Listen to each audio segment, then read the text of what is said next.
सगळ्यांनी फारच मजा आणली. आता पुन्हा सुरू करावं असं वाटत नाही, हेच चालू राहावं असं वाटतंय.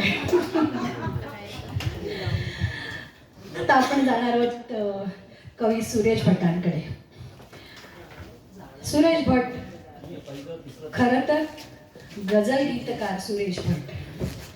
गझल हा काव्यप्रकार मराठीमध्ये रुजवला सुरेश भटांनी. त्यांची अनेक गझल गीतं अतिशय लोकप्रिय गाणी म्हणून प्रसिद्ध झाली. मलमली तारुण्य माझे तू पहाटे पांघरावे, किंवा मालवून टाक दीपक, किंवा मेहंदीच्या पानावर मन अजून झुलतंय, अशा अनेक गझलांनी आपल्यासारख्या सगळ्या रसिक प्रेक्षकांना भरभरून आनंद दिला. यात फार मोठी गोष्ट अशी आहे की हृदयनाथ मंगेशकरांनी सुरेश भटांना शोधून काढले. हृदयनाथ मंगेशकरांना त्यांची एक चोपडी मिळाली होती आणि त्याच्यावरून सुरेश भटांना शोधून काढून त्यांनी त्यांच्या गझलांवर इतकी सुंदर संगीत देऊन गाणी लोकप्रिय केली. कुठल्याही कवीचं गाणं लोकांच्या ओठी रुळणं हा त्या कवीचा मोठाच सन्मान, नाही का? सुरेश भटांना हा मान हृदयनाथ मंगेशकरांनी मिळवून दिला आणि त्या गझलांच्या शब्दसुरांनी आपल्यासारख्या रसिकांची मनं मोगऱ्याच्या सुगंधाने गंधित होऊन गेली. अशीच एक सुरेश भटांची भावस्पर्शी गझल ऐकूया.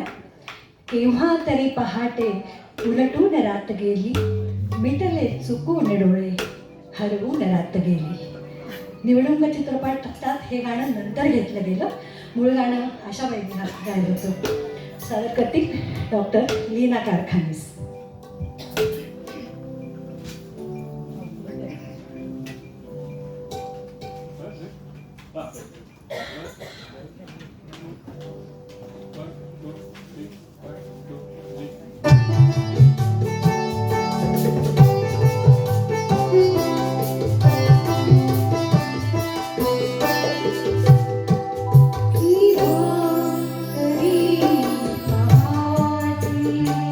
की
हा.